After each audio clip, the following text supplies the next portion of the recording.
Boa noite, amados. Sejam todos bem-vindos.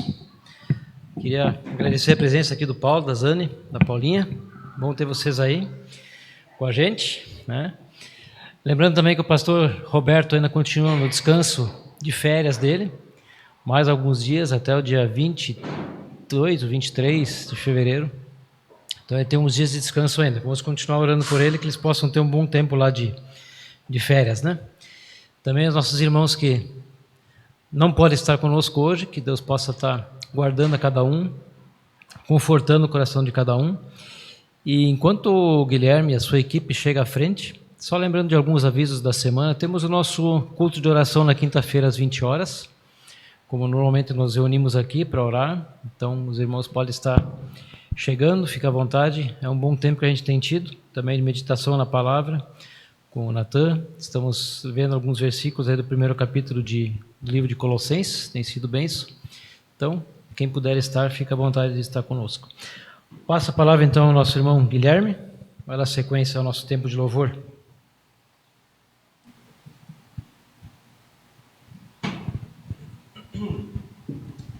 Alô, alô. Certo, então, boa noite, queridos. Até quando o Vitor falou sobre o pastor Roberto de férias, né? Que ele saiu de férias, mas daí eu olho as cadeiras vazias aqui, parece que mais gente saiu de férias, né? Acho estranho isso. Mas enfim, todos têm os seus motivos, né? Mas sempre é muito bom, né, estar aqui para louvar ao Senhor e render graças ao nome dele, mas nós possamos primeiramente nos colocar em oração, né, e se colocar diante de Deus e pedindo para que ele nos dê um bom culto e um bom momento para louvar o Senhor. Oremos então. Pai amado, nós queremos chegar à tua presença para te louvar, para entoar cânticos em teu nome, Senhor. Que tu possas nos levar por meio do teu Espírito a te honrar, Senhor, e que hoje possamos sair daqui diferentes, Pai, de como nós chegamos. Que esses louvores sejam para a tua honra e para a tua glória, Senhor, em nome de Cristo Jesus. Amém. Amém, Pai. Então eu queria começar esse louvor lendo uma passagem bíblica que se encontra em Apocalipse, se vocês quiserem acompanhar. Apocalipse capítulo 4, os versículos 12 e 13.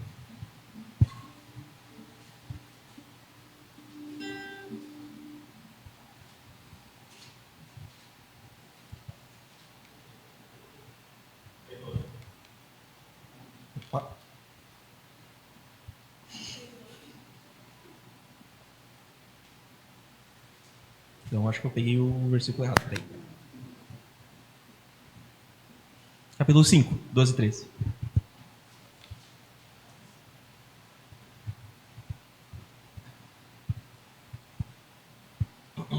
Então diz no versículo 12: Cantavam com forte voz: Digno é o Cordeiro que foi sacrificado, de receber poder e riqueza, sabedoria e força, honra, glória e louvor. Depois ouvi todas as criaturas no céu, na terra, debaixo da terra e no mar cantarem: Louvor e honra, glória e poder pertencem àquele que está sentado no trono e ao Cordeiro para todo o sempre. Então aqui faz parte da visão de João, do apóstolo João, sobre as últimas coisas. E aqui ele tem uma visão do trono, né, do Senhor. E aqui há várias criaturas, né, nessa descrição dando honra, né, e dando essa honra àquele que merece, né, aquele que merece receber a honra. E essa é a honra dada ao Cordeiro, né? Como eles dizem ali, digno é o Cordeiro que foi sacrificado. Então eu gostaria de, com essas palavras, começar o nosso louvor cantando Tu és Santíssimo, né? E louvando aquele que foi sacrificado para comprar um povo, para louvá-lo, para engrandecê-lo. Então que possamos nos colocar de pé e cantarmos a música Tu és Santíssimo.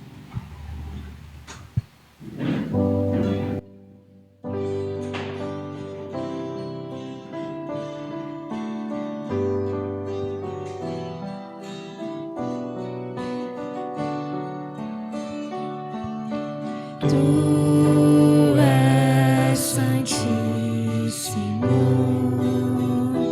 Altíssimo Deus, em majestade.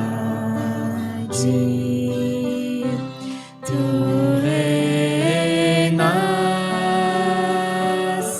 digno somente tu, Cordeiro de Deus, compraste-nos, Jesus, com sangue teu,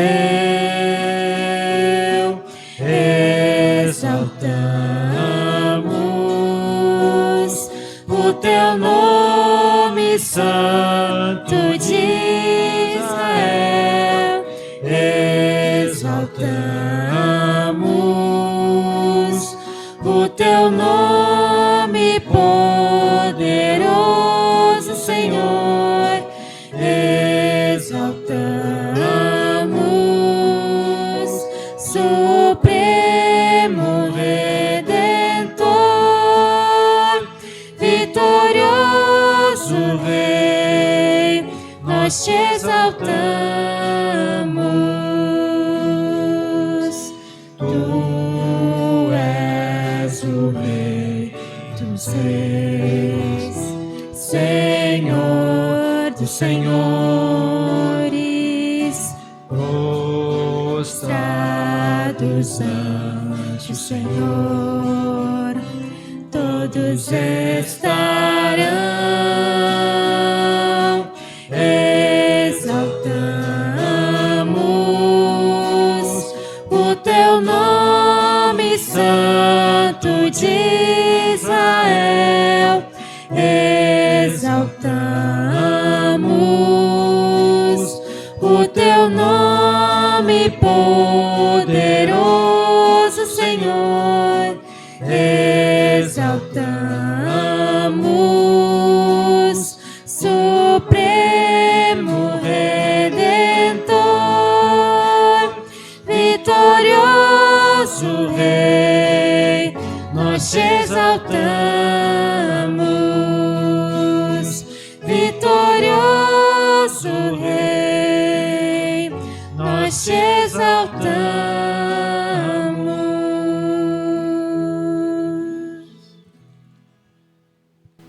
Então, graças a Deus que ele foi vitorioso, né?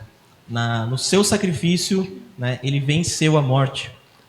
Mas é muito interessante pensar, é importante pensar por que ele teve que se sacrificar.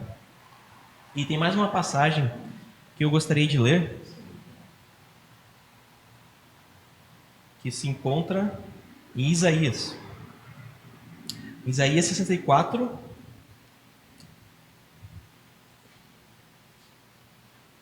os versículos 5 ao 9.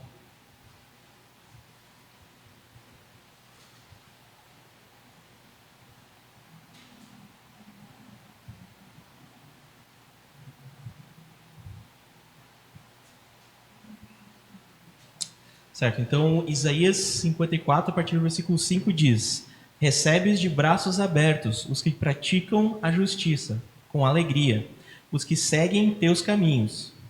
Muito interessante, e interessante, né? Como Deus, ele de fato recebe os justos. Mas aí tem algo interessante que o profeta diz: mas ficaste muito irado conosco, pois pecamos constantemente. Como seremos salvos? Ele questiona aqui. Estamos todos impuros por causa de nossos pecados, por causa de nosso pecado. Quando mostramos nossos atos de justiça, não passam de trapos imundos. Como as folhas das árvores, murchamos e caímos, e nossos pecados nos levam embora como o vento. Então, o profeta aqui fala que os nossos pecados nos levam longe, né? A gente pode pecar de fato muito, nós não temos limites para os nossos pecados.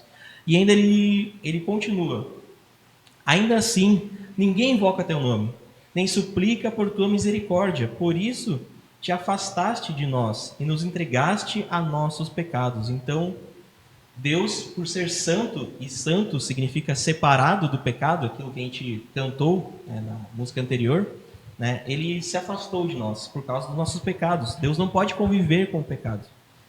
E ele diz, versículo 8, apesar de tudo, ó Senhor, és nosso Pai. Nós somos o barro e tu és o oleiro. Somos todos formados por tua mão.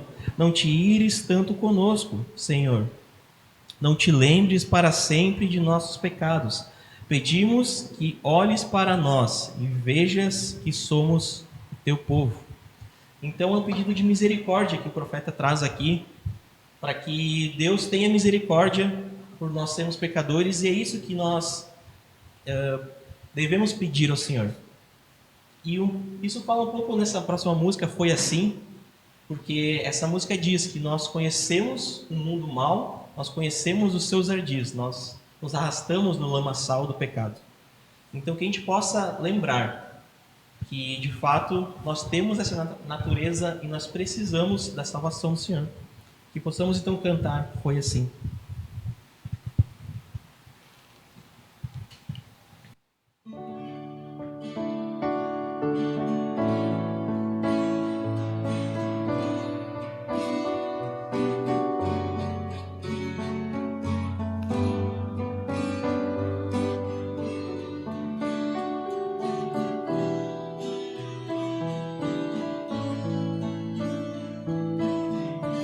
Conheci o mundo mau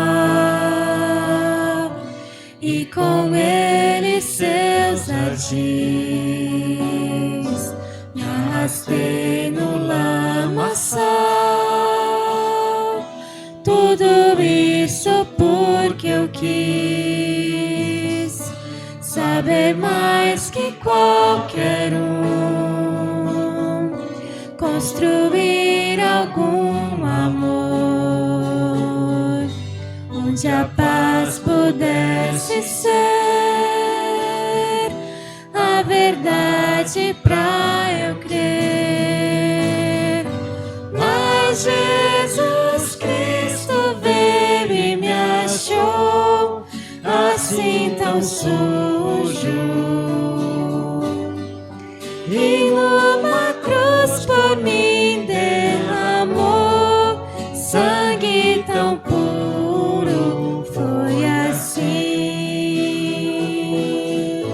que me salvou. Eu conheço Agora sim a clareza de Jesus. Foi das trevas que eu vim, encontrei-me com a luz. Hoje quero sim saber do meu Mestre Salvador. Quero dar-lhe meu louvor, eu só nele posso crer. Mas Jesus Cristo veio e me achou assim tão sujo, e numa cruz por mim derramou sangue tão puro. Foi assim que me salvou. Foi assim que me salvou.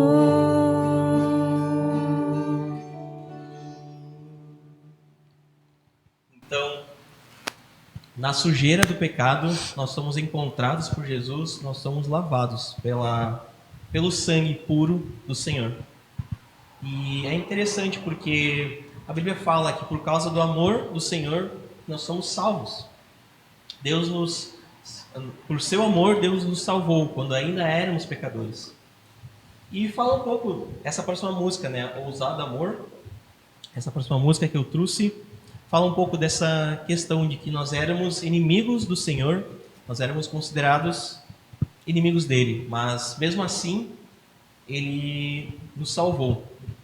Ele trouxe essa salvação, então que possamos cantar sobre esse infinito amor do Senhor, que possamos cantar então ousado.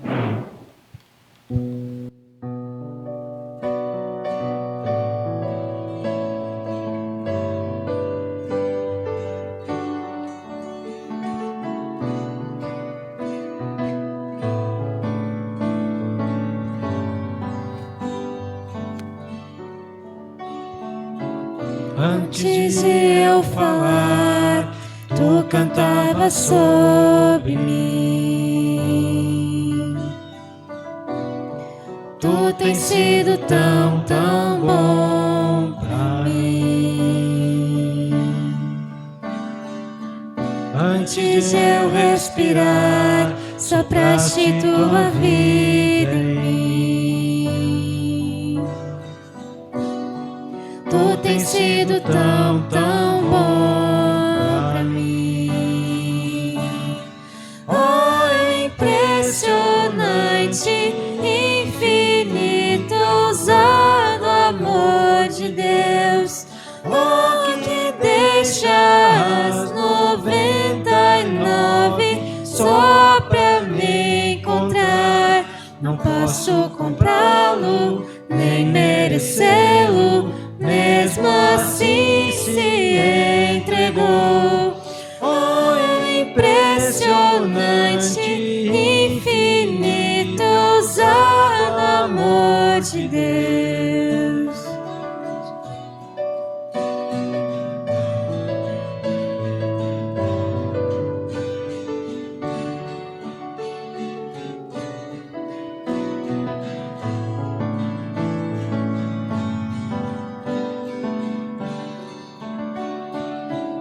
Inimigo eu fui, mas teu amor lutou por mim. Tu tens sido tão, tão bom pra mim. Não tinha valor, mas tudo pagou por mim. Tu tens sido tão, tão bom pra mim. Oh, impressionante, infinito, ousado amor de Deus. Oh, que deixa as 99 só pra me encontrar. Não posso comprá-lo, nem merecê-lo, mesmo assim se entregou. Oh, impressionante, infinito, ousado amor de Deus. Traz luz para as sombras, escala montanhas pra me encontrar. Derruba muralhas, destrói as mentiras pra me encontrar. Traz luz para as sombras, escala montanhas pra me encontrar. Derruba muralhas, destrói as mentiras pra me encontrar. Oh, impressionante, infinito, ousado amor de Deus. Oh, que deixa as 99 só pra me encontrar. Não posso comprá-lo, nem merecê-lo, mesmo assim se entregou. Oh, impressionante, infinito, ousado amor de Deus.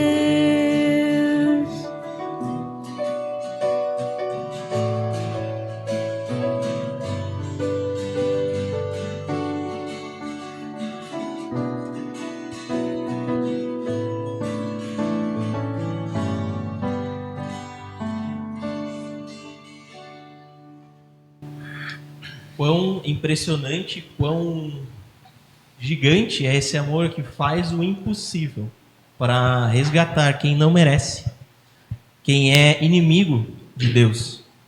E é interessante porque esse último cântico, que diz, o título dele é Eu Sou Quem Dizes Que Sou. E fala um pouco sobre a atitude de Deus de nos receber. Ele diz, quem sou eu para que o grande rei me receba assim? E é interessante porque Deus nos recebe como um pai recebe seu filho, né? Como o profeta Isaías disse ali no texto de Isaías 64, o profeta clamou por misericórdia e ele chamou Deus de pai. Então, Deus, ele age como um pai por nós. E que a gente possa cantar esse último cântico lembrando, né? Que, de fato, aquele que Deus libertar do pecado, ele será livre, ele será considerado filho de Deus.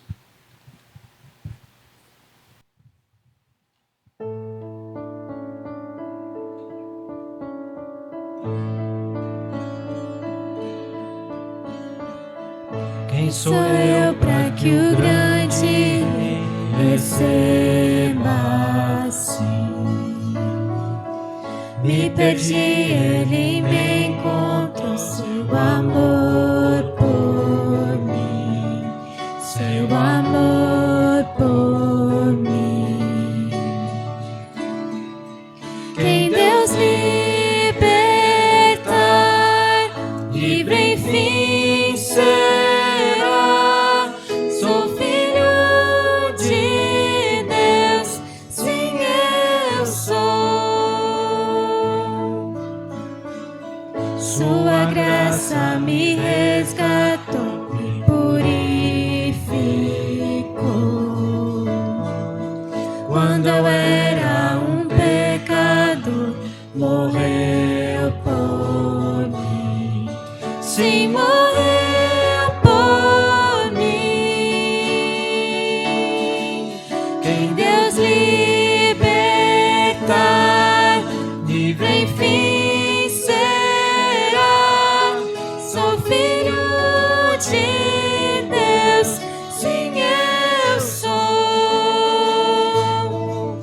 Em tua casa, ó Pai, há um lugar pra mim. Sou filho de Deus, sim eu sou. Escolhido, perdoado, eu sou quem dizes que eu sou. Tu és por mim até o fim. Eu sou quem dizes que eu sou. Escolhido, perdoado, eu sou quem dizes que eu sou. Tu és por mim até o fim. Eu sou quem dizes que eu sou. Eu sou quem dizes que eu sou. Quem Deus libertar, livre enfim será. Sou filho de Deus, sim eu sou. Em tua casa, ó Pai, há um lugar pra mim. Sou filho de Deus, sim eu sou.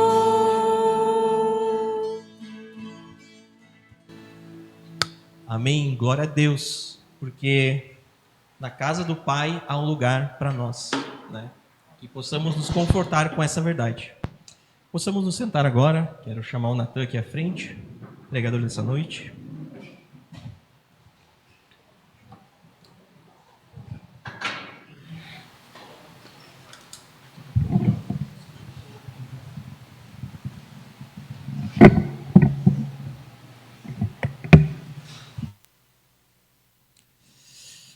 Certo, então, queridos, vamos nos colocar mais uma vez em oração e pedir ao Senhor que nos abençoe nesse momento da pregação.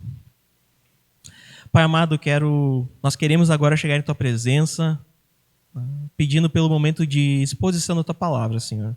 Que tu abençoe teu servo, o Natan, que ele possa trazer a palavra que tu tens, que tu trouxe a ele, Senhor, que tu tens incomodado o coração dele, Senhor, e que essa palavra nos incomode também, Senhor.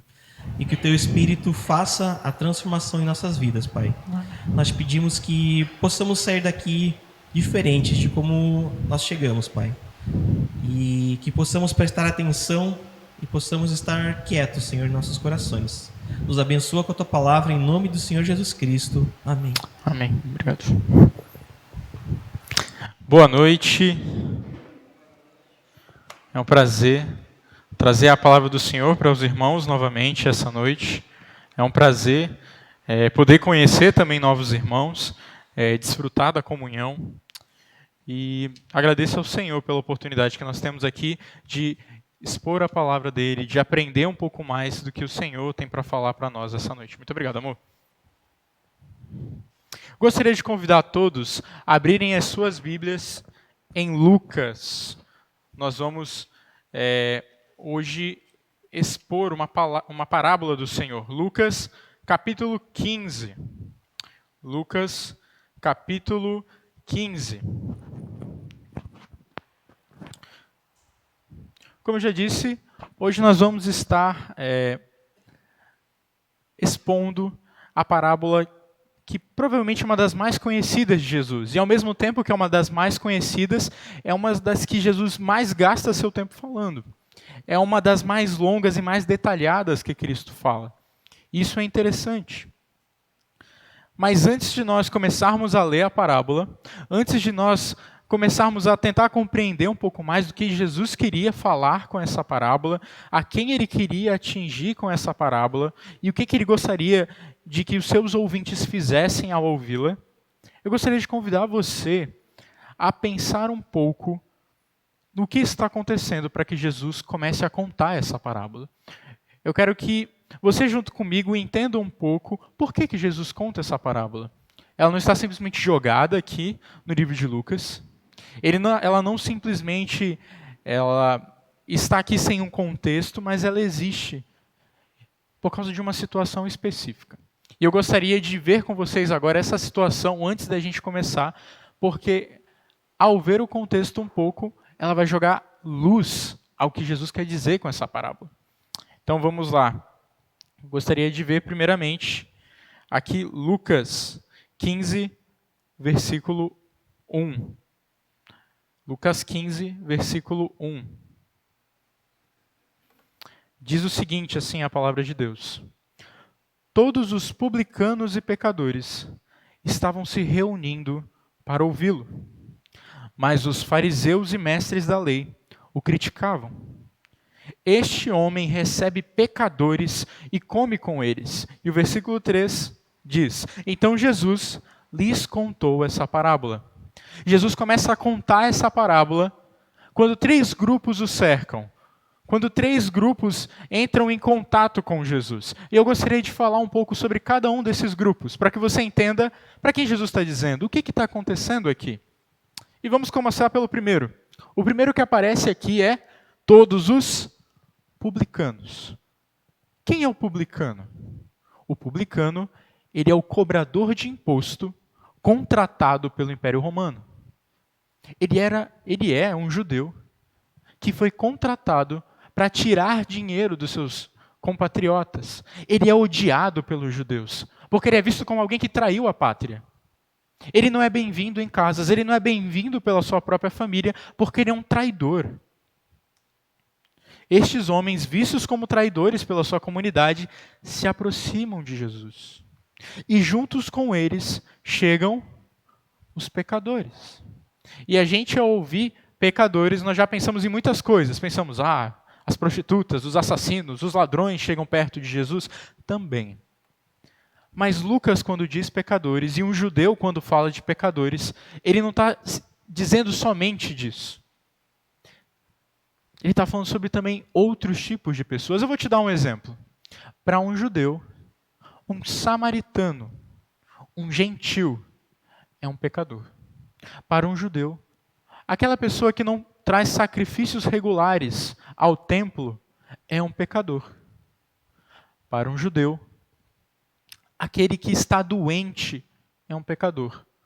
Porque na mentalidade dele, ele pecou. E isso trouxe uma consequência sobre sua vida. Para o judeu, alguém que está à margem da sociedade, um pobre, é um pecador. Porque ele pecou. E agora ele sofre as consequências dos seus atos. Essas pessoas estão ao redor de Jesus. E os pecadores não só simplesmente são chamados de pecadores. O tratamento com essas pessoas é diferente pelos judeus. Eu vou te dar um exemplo. Eu quero que você pense numa mesa de jantar ou numa mesa de almoço, o horário que para você ficar melhor. Não vou discutir com o horário que você escolher. Nessa mesa tem um pai e um filho. E o pai está ensinando o filho a ser um bom judeu. E ele olha para o filho e fala: filho, quando você chegar em casa todas as vezes, sem exceção, lave as suas mãos. E o filho olha para o pai e fala: tá bom, papai, é por quê? Para deixar minhas mãos limpas, higienizar, para não pegar doença? O pai olha para ele e fala: não é por causa disso, higiene. É para que você seja alguém puro cerimonialmente. É para que você seja espiritualmente puro. Como assim, pai? Espiritualmente puro? O que minha mão lavada tem a ver com isso? Com a minha espiritualidade? É dentro de mim isso? Ele fala: olha, pense no seguinte, meu filho. Tem um samaritano andando pela rua. E ele vai, andando pela rua, ele se apoia numa mesa. Agora, essa mesa se tornou impura. Então você está lá, meu filho, andando por aí, e também toca nessa mesa. O que acontece? A impureza do samaritano passa para sua mão. E aí você chega em casa, não lava as suas mãos, pega uma comida, agora a sua comida está impura. Coloca na sua boca, agora você está impuro. E a criança regala os olhos: como assim, pai? E o pai fala: e digo mais, se você estiver comendo ao ar livre e um samaritano passar correndo na sua frente e a sombra dele tocar no seu prato, jogue fora a comida, porque o seu prato está impuro.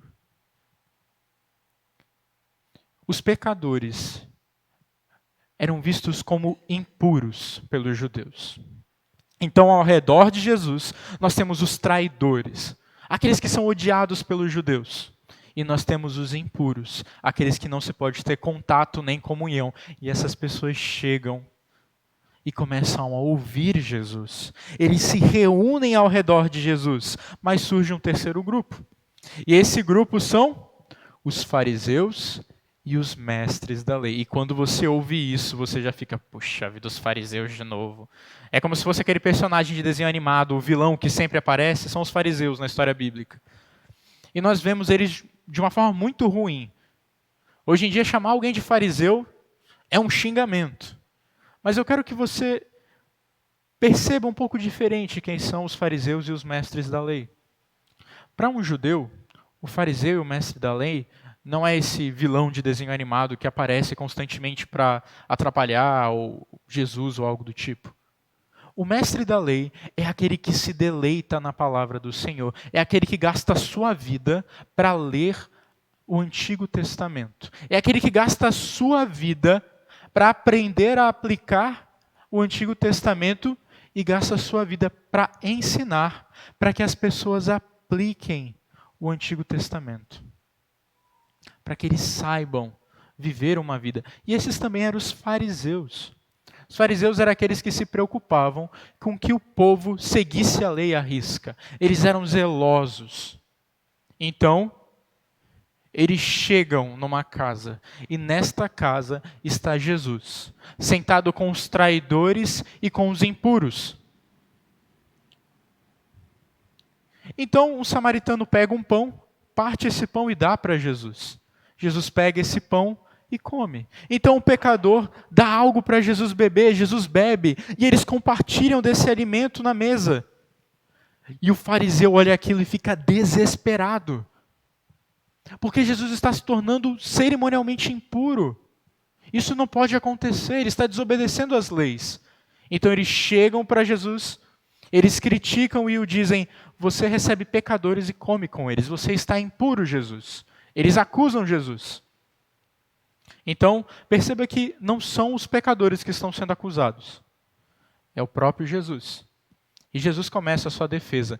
E na defesa dele, ele conta 3 parábolas. 3 parábolas que a gente conhece de cor e salteado, que nós já ouvimos 1 milhão de vezes na nossa vida. Que nós temos muitas músicas sobre elas, inclusive cantamos hoje uma. Ele começa contando a história de um homem que perde uma de suas ovelhas, deixa as outras 99 no deserto e vai buscar a sua ovelha perdida. E quando ele encontra essa ovelha, a alegria é grande. Ele faz uma festa. E Jesus diz que há mais alegria no céu quando alguém se converte, quando o pecador se converte, do que 99 justos que não se arrependem. E ele continua, e agora conta a história de uma mulher. Essa mulher tinha 10 moedas, e ela perde uma. Ela revira a casa, e quando acha a sua moeda, ela gasta as outras 9 para fazer uma festa. E assim ela reúne a comunidade. E Jesus diz que há alegria na presença dos anjos de Deus, quando um pecador se arrepende. Perceba que o personagem central dessas parábolas é o Deus que se alegra quando os pecadores se arrependem. E agora ele entra na terceira parábola. E nós vamos ver um pouco sobre essa parábola hoje. Gostaria de convidar os irmãos a lerem comigo Lucas 15. Nós vamos ler agora do versículo 11 até o versículo 12. Assim diz a palavra do Senhor. Jesus continuou. Ele continuou a parábola. Um homem tinha 2 filhos. O mais novo disse ao seu pai: Pai, eu quero a minha parte da herança. E isso é algo escandaloso. Isso é algo que as pessoas que estavam ao redor de Jesus provavelmente ficaram confusas, porque hoje em dia já não é normal alguém receber a sua herança com o pai vivo. A herança, ela vem posterior à morte daquele que tem a herança. Muito mais naquela época, em que o chefe da família era extremamente respeitado. Então, o que esse filho mais novo faz é o seguinte: ele chega para o pai e olha para o pai e diz: Pai, para mim, o Senhor está morto. Para mim não me importa que o Senhor esteja vivo. O que eu quero do Senhor é a minha herança. O que eu quero do Senhor é o que o Senhor pode me dar. É isso que eu quero do Senhor. Não me importa a sua presença, não me importa quem o Senhor é. O que eu quero é o dinheiro. E o que se espera, principalmente dos ouvintes judeus, sabendo que ele tem um irmão mais velho, é que esse irmão vá até ele, chame ele de cantinho e fale: Você está maluco? Olha o que você está falando para o nosso pai. Naquela época não era o pai que brigava com o filho mais novo. O filho mais velho ia exortar ele. Então, a expectativa é de que no próximo versículo, o irmão mais velho chegue e fale: Você está ficando doido? Olha a forma que você está falando com o nosso pai. Tenha respeito com o nosso pai. E no pior dos casos, o pai deveria falar para o filho: Meu filho, me respeite. Eu construí tudo isso aqui com sangue, suor, lágrimas. Você não vai receber isso agora. Espere a minha morte. Mas o que acontece é o silêncio do pai. O pai nada diz. O versículo continua dizendo: Assim, ele repartiu a sua propriedade entre eles. Assim, o filho mais novo e o mais velho receberam a herança. O pai nada fez. E o texto continua dizendo, do versículo 13 ao versículo 14, o que esse filho quer fazer com esses bens? Qual é o objetivo do filho em pegar todo esse dinheiro do pai? Assim diz o versículo 13, não muito tempo depois, pouco tempo, o filho mais novo reuniu tudo o que tinha e foi para uma região distante. E lá desperdiçou seus bens, vivendo irresponsavelmente. Pouco tempo depois, fica bem claro, esse filho ele não quer ficar perto do pai. Esse filho ele não se importa em estar na casa do pai. Ali, ele não é satisfeito. O que ele quer é ir para longe. O que ele quer é ir para uma região distante. O que ele quer é gastar esse dinheiro. O que ele quer é viver à base dos seus prazeres. O que ele quer é encontrar algum tipo de satisfação. Porque dentro da casa do pai, ele não é satisfeito. Há algo que ele precisa, há algo que ele quer. que dentro da casa do pai não lhe satisfaz.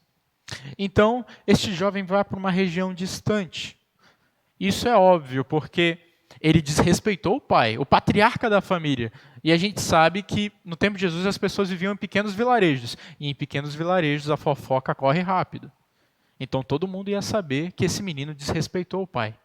E logo iria ser destratado dentro da comunidade, então ele vai para longe. Ele não vai ficar lá onde ele vai ser tratado mal.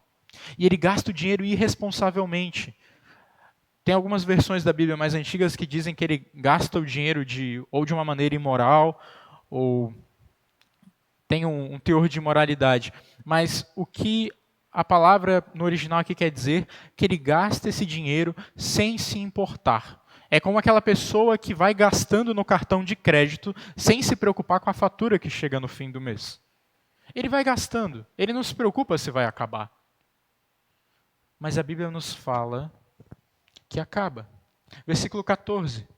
Depois de ter gasto tudo, ele gasta toda a herança. Houve uma grande fome em toda aquela região. E ele começou a passar necessidade. Uma coisa que é importante é que isso não é incomum nos tempos de Jesus, uma grande fome na região.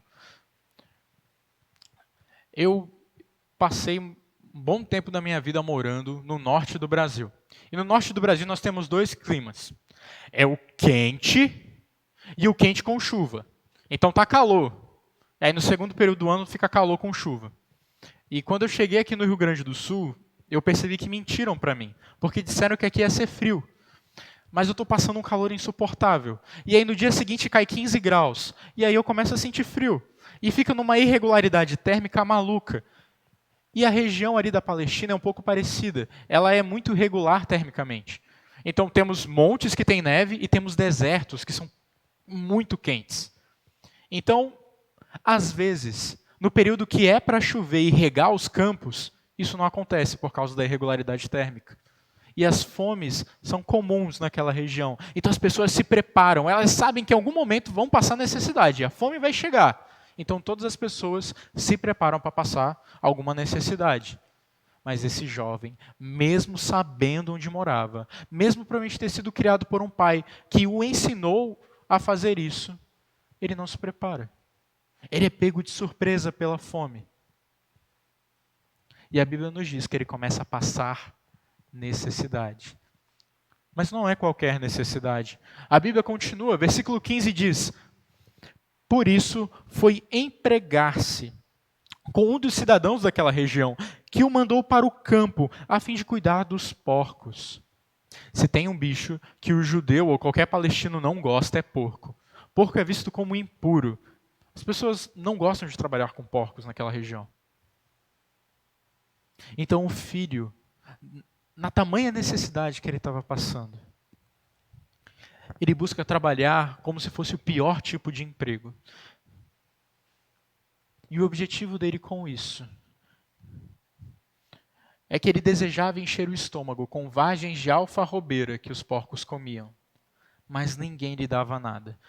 Pense o seguinte: se a fome era grande na região, se as pessoas passavam necessidade naquela região, não seria o porco que receberia o cardápio gourmet. Ele receberia a última da última da última coisa. E isso era essa vagem da alfarrobeira. É esse negócio aqui.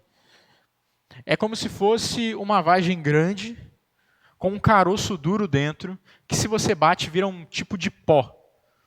Ele não tem nutrientes o suficiente para sustentar alguém, além de que ele não é digerível pelas pessoas se comido nessa forma com que ela era entregue aos porcos. Então, o desespero desse menino é tão grande, mas tão grande, que ele quer comer a última coisa que qualquer pessoa quer comer. O desespero é tão grande que tudo que ele quer sentir é o estômago dele cheio, mesmo que isso, depois de algum tempo, vai matar, porque não vai dar nutrientes para ele. Aqui nos é apresentado uma imagem do pecador sem Deus, dos publicanos e pecadores que estão ao redor de Jesus. Pessoas que não vivem dentro da casa do Pai. Pessoas que vivem uma vida para satisfazer os seus desejos. Pessoas que vivem buscando o prazer ou significado em qualquer outra coisa que não seja na casa do Pai. E o destino delas é o vazio. O destino delas é a felicidade momentânea. É ter aquilo que quer e logo sumir.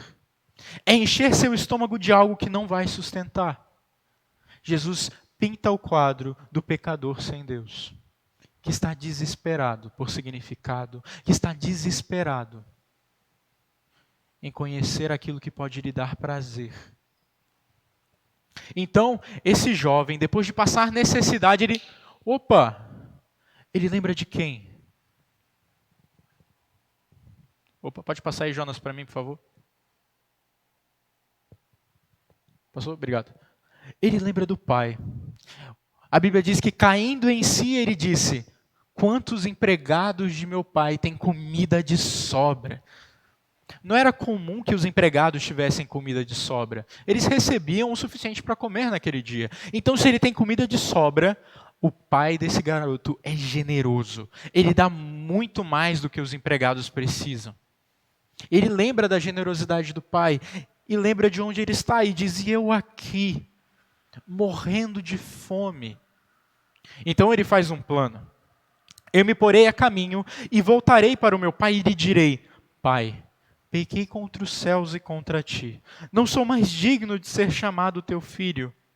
Trata-me como um de teus empregados. Então, aqui nós começamos a ver um jovem que se arrepende do caminho que ele estava tomando. É aqui que as pessoas começam a dizer: aleluia, glória a Deus, né? Esse menino se arrependeu, está voltando para a casa do pai. E meio que é isso. Então ele começa a entender que ele não é suficiente em si, ele precisa do pai, mas ele ainda tem um plano. O plano dele é chegar para o pai com o documento aqui de emprego e falar: pai, assina aqui, eu vou ser um de seus trabalhadores. Aqui, quando a Bíblia fala em empregados, o termo não é aquela pessoa que vive dentro da casa. É alguém que é como se fosse um CLT, trabalha 8 horas, o tempo que tem dentro do trabalho, e depois volta para casa. Trabalha 8 horas, volta para casa. É como se fosse isso, o empregado a quem ele está se referindo. Alguém que não mora dentro da casa do pai. Porque o objetivo dele é acumular algum dinheiro, é que o pai lhe pague pelos seus serviços, para que ele de alguma forma possa pagar novamente o pai. O plano dele é, com o dinheiro que ele adquirir, novamente se sentir digno ou retribuir o pai pelo que ele vai lhe conceder, que é o emprego. Então ele faz planos. De alguma forma ele quer barganhar com o pai. De alguma forma ele quer ter o merecimento de ficar ali. Então o versículo 20 diz: a seguir, depois de fazer todo esse planejamento, ele levantou e foi para o pai, para a casa do pai. O versículo 20 prossegue e diz: estando ainda longe. Esse rapaz não está perto da casa do pai, ele ainda está longe no caminho. Seu pai o viu. Seu pai estava na porta de casa. Ele não estava no campo trabalhando. Ele estava em casa. E vê ele de longe. É como se o pai estivesse à espera desse garoto perdido. É como se o pai tivesse esperança de que esse menino ia cair sim e voltar para casa. Seu pai o vê. E cheio de compaixão, ele corre para o seu filho. E isso também é algo que deixa os ouvintes ao redor da mesa de Jesus confusos. Por quê? Porque o patriarca, o pai da família, não é aquele que se move rápido. Ele é a segurança. Ele não é aquele que faz as coisas apressadamente. Correr é para crianças. Os adultos não correm. Mas contra todas as expectativas, esse pai corre como uma criança para receber o seu filho. Ele beija e o abraça. E aqui Jesus está mostrando para quem está ouvindo o amor de Deus quando um gentio, quando um pecador se arrepende. É um Deus que ele é apressado em receber. É um Deus que é apressado em demonstrar amor. E esse amor é tão grande que constrange o filho. Esse amor é tão grande que é como se o filho caísse em si uma segunda vez. E tudo que ele consegue dizer para o pai é: pai, pequei contra o céu e contra ti. Não sou mais digno de ser chamado seu filho. Onde está o plano? Onde está o papel de emprego? Não há mais. Porque diante do amor de Deus, os planos humanos são jogados fora. Diante do amor de Deus, o homem reconhece que ele não pode retribuir o Pai. Ele reconhece que não há nada que possa ser feito, a não ser abraçado pelo Pai. Mas por que tamanha alegria? Por que um Deus tão amoroso? O versículo continua. O Pai diz a seus servos, pela primeira vez o Pai fala e diz: depressa, tragam a melhor roupa. A melhor roupa é a roupa do patriarca, é a roupa do próprio Pai. O Pai pega a sua roupa, tira os trapos do filho e o veste. O Pai pega um anel, coloca um calçado nos seus pés. Aqueles que usavam anel eram pessoas que não eram escravas, eram pessoas que tinham dignidade. Os calçados não eram comuns. O Pai devolve dignidade ao filho. O filho não é mais alguém que está na lama. Ele não está mais perdido. O filho é encontrado e o Pai devolve dignidade a ele. E a motivação disso vai ser vista depois. Mas mais que isso, o Pai fala: tragam um novilho gordo e matem, vamos fazer uma festa e alegrar-nos. O novilho gordo é como se fosse um boi que ficava no estábulo e a única função desse boi é engordar.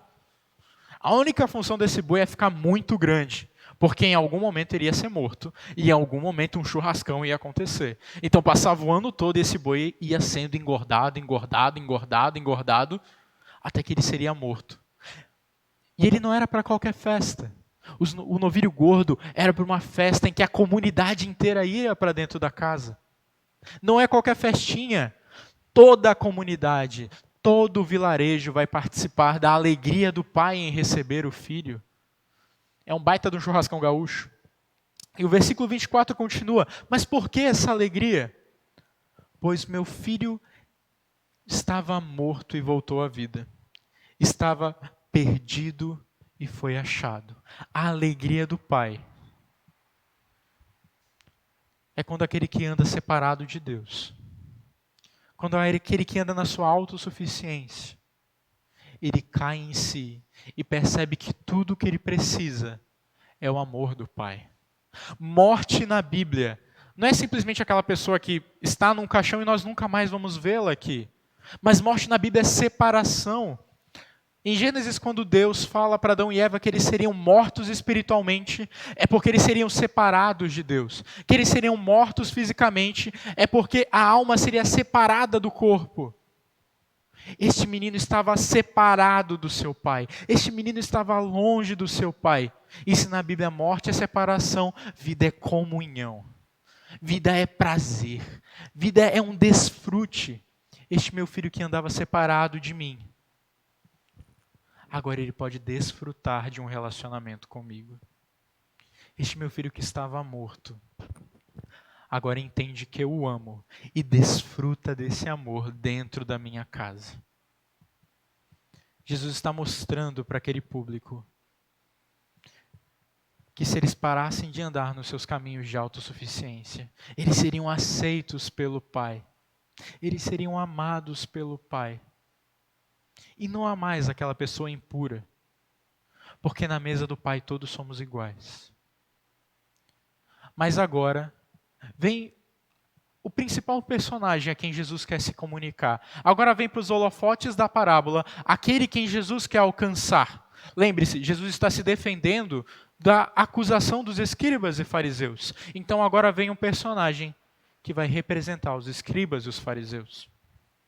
A parábola segue e diz: enquanto eles festejavam, o filho mais velho estava no campo. O filho mais velho é trabalhador. É aquele que estava no campo. E quando este homem se aproxima da casa, ele ouve a música e a dança, o barulho é alto.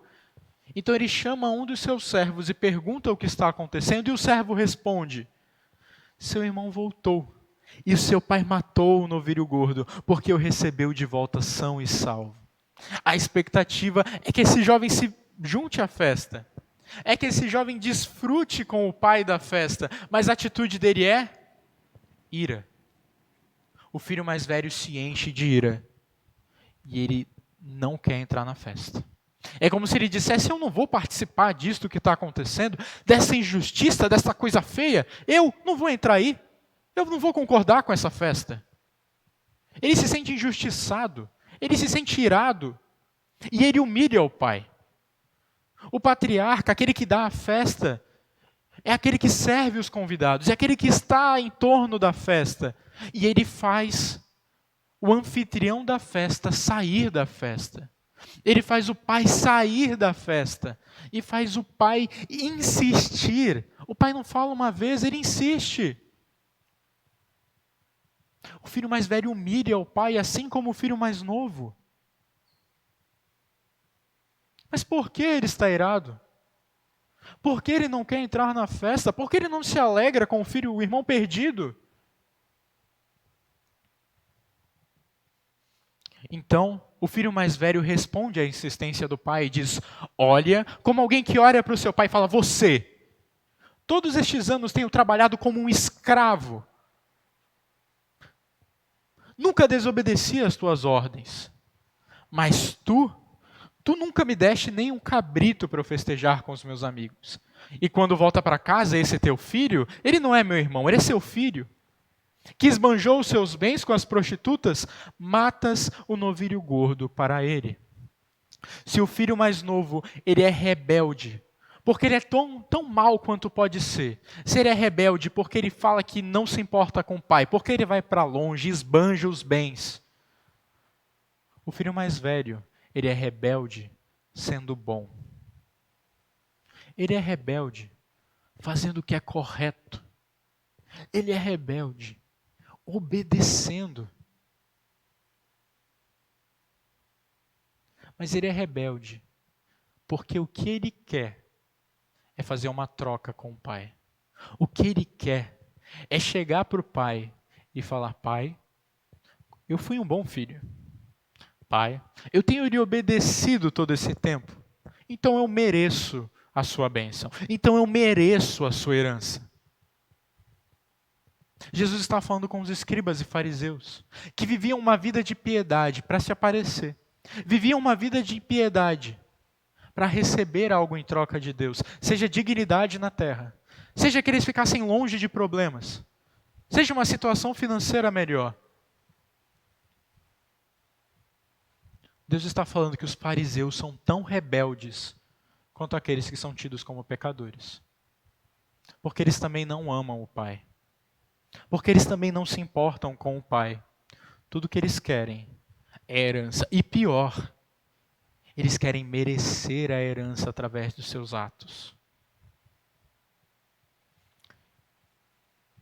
Todos nós já fomos o filho mais novo. Todos nós já andávamos perdidos.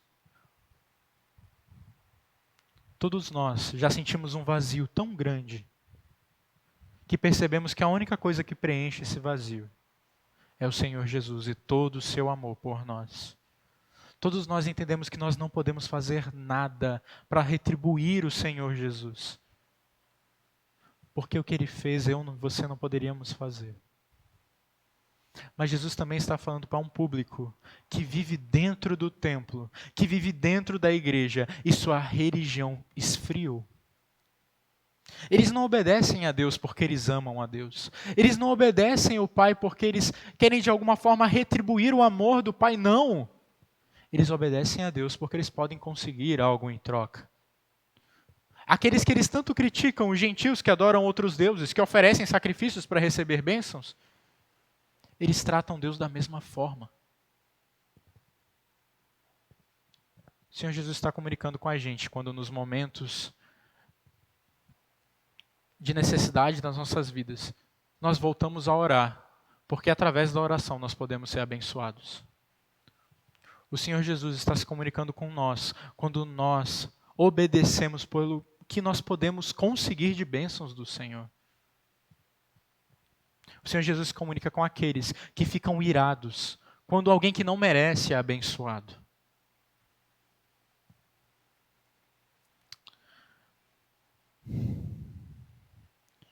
Mas a parábola não termina aqui. Ela continua. E há uma resposta do pai para os escribas, para os mestres da lei e fariseus. Disse o pai: meu filho. Se o filho mais velho olha para o pai e fala você, a sua atitude não representa a atitude de alguém que seria meu pai. Se o filho mais velho olha para o pai e fala este teu filho que não é meu irmão, o pai olha nos olhos do filho mais velho e diz meu filho. No original é meu filhinho. Há um carinho nessas palavras. Você está sempre comigo. Eu achava que você me amasse, porque você sabe o quanto eu te amo. Eu achava que você entendia o quanto eu sou generoso. Eu achava que por você estar comigo, você me conhecesse. E ele continua, e tudo o que eu tenho é seu. A herança já foi distribuída. O filho mais novo teve a sua parte da herança. O que sobrou é do filho mais velho. Não há mais nada do pai. Tudo é do filho mais velho. Tudo que cabe ao filho mais velho é desfrutar. Jesus olha para os escribas e os fariseus e diz, vocês vivem na casa do pai. Vocês participam das bênçãos do pai. Vocês estão com o pai. Mas vocês não se relacionam com ele. Vocês não desfrutam de uma vida com ele. E continua, mas nós tínhamos que celebrar a volta deste seu irmão e alegrar-nos, porque ele estava morto e voltou à vida, porque ele estava perdido e foi achado. E agora, no fim da parábola, o filho mais velho se ajoelha e olha para o pai e fala, pai, me perdoe, pai, eu vou para a festa, pai, eu desculpe por eu não te amar como o Senhor me ama, pai, me perdoe.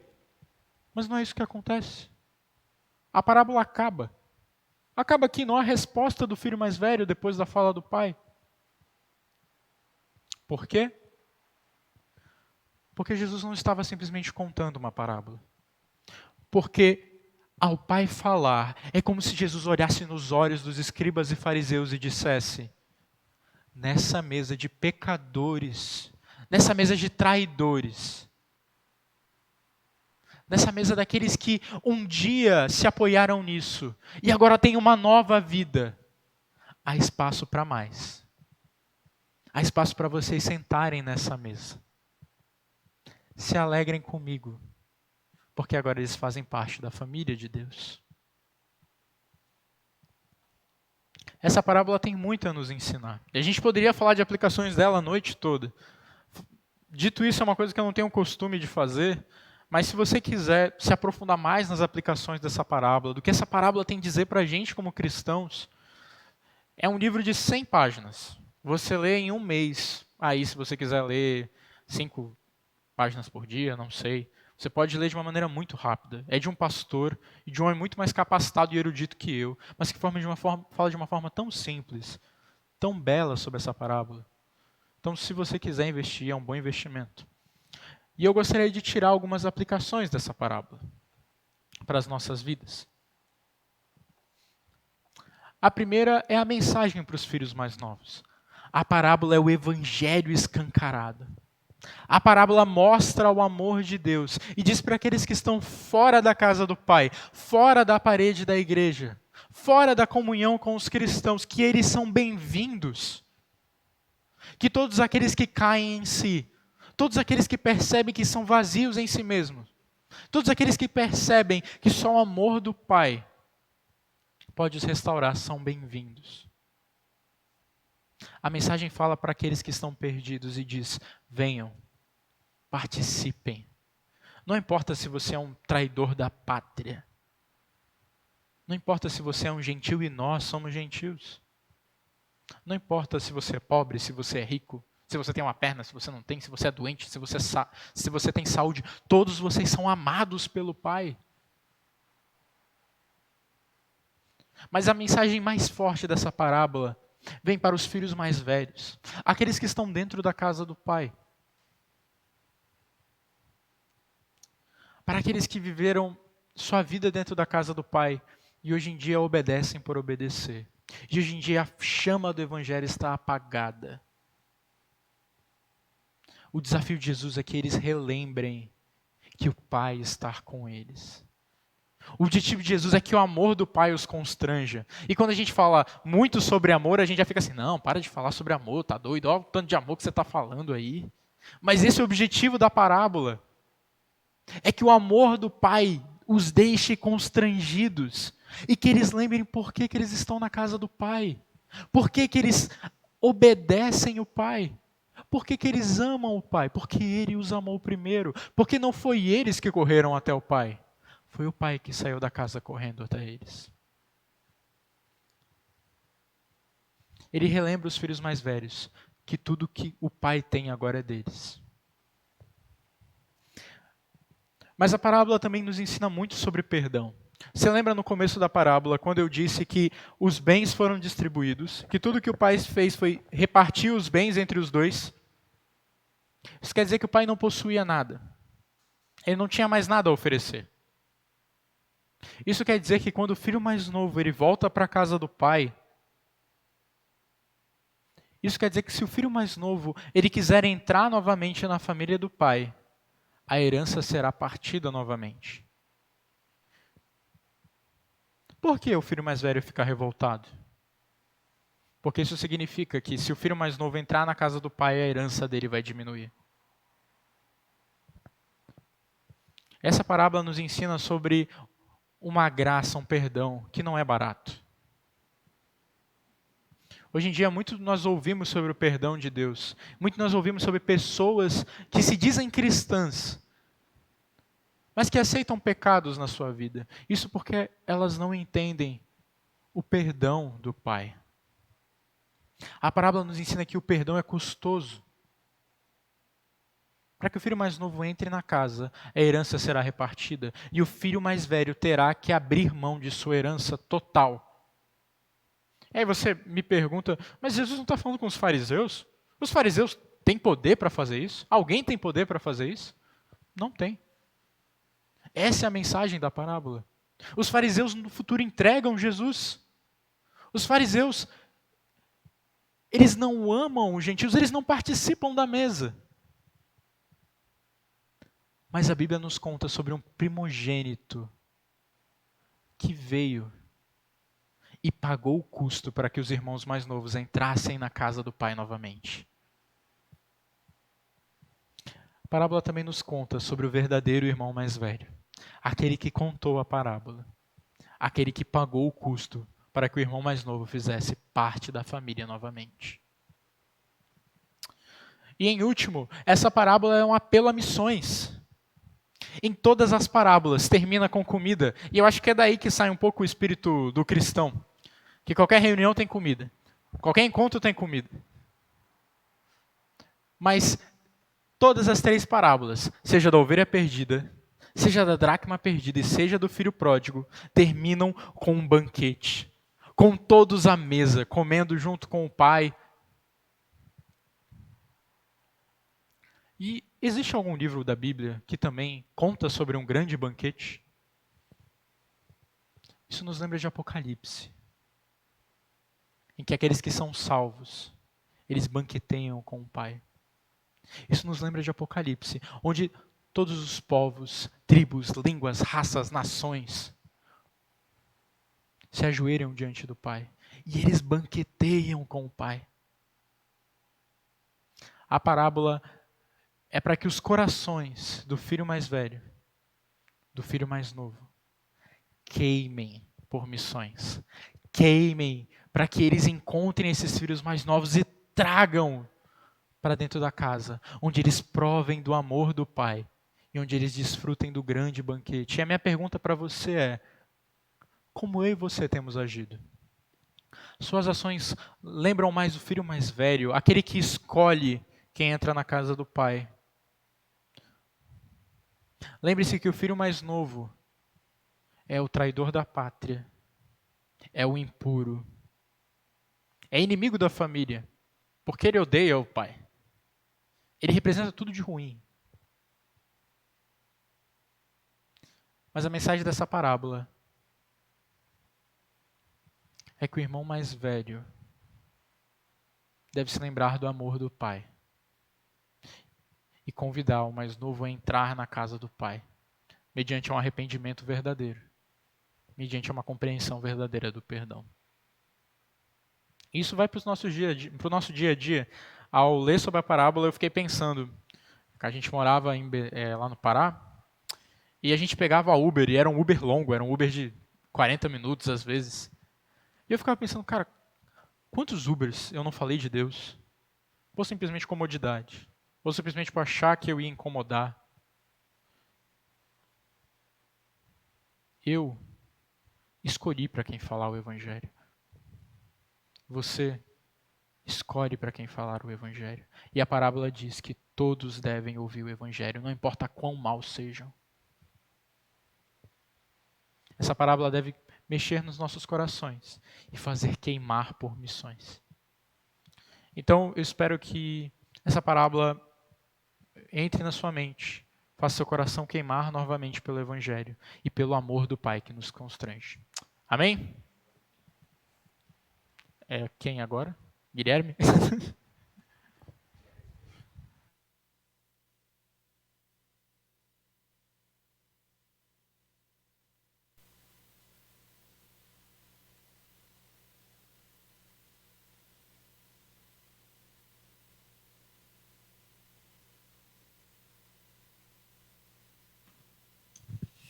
Certo, queridos. Então, obrigado, Natan, pela mensagem.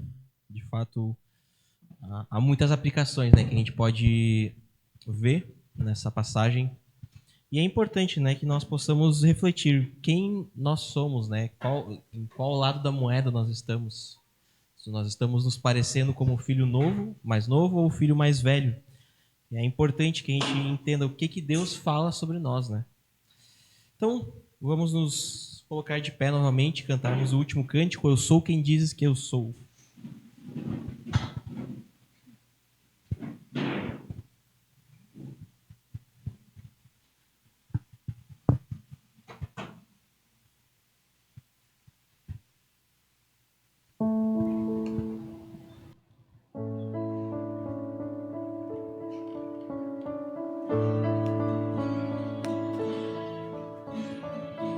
Quem sou Sou eu eu para que o grande rei me receba assim.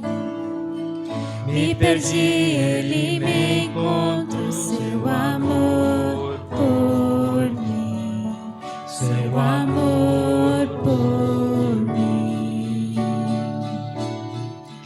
Quem Deus libertar, livre enfim será. Sou filho de Deus, sim eu sou. Sua graça me resgatou, me purificou. Quando eu era um pecador, morreu por mim. Sim, morreu por mim. Quem Deus libertar, e vem fim será. Sou filho de Deus, sim eu sou. Em tua casa, ó Pai, há um lugar pra mim. Sou filho de Deus, sim eu sou. Escolhido, perdoado, eu sou quem dizes que eu sou. Tu és por mim até o fim. Eu sou quem dizes que eu sou. Escolhido, perdoado, eu sou quem dizes que eu sou. Tu és por mim até o fim. Eu sou quem dizes que eu sou. Eu sou quem dizes que eu sou. Quem Deus libertar, livre enfim será. Sou filho de Deus, sim eu sou. Em tua casa, ó Pai, há um lugar para mim. Sou filho de Deus, sim eu sou. Amém, glória a Deus. Estamos encerrando o nosso culto e não deixe de aplicar a parábola de hoje, porque tem os lanchinhos lá atrás, né? Então, como disse o Natan, né? Tem a questão do banquete. Então,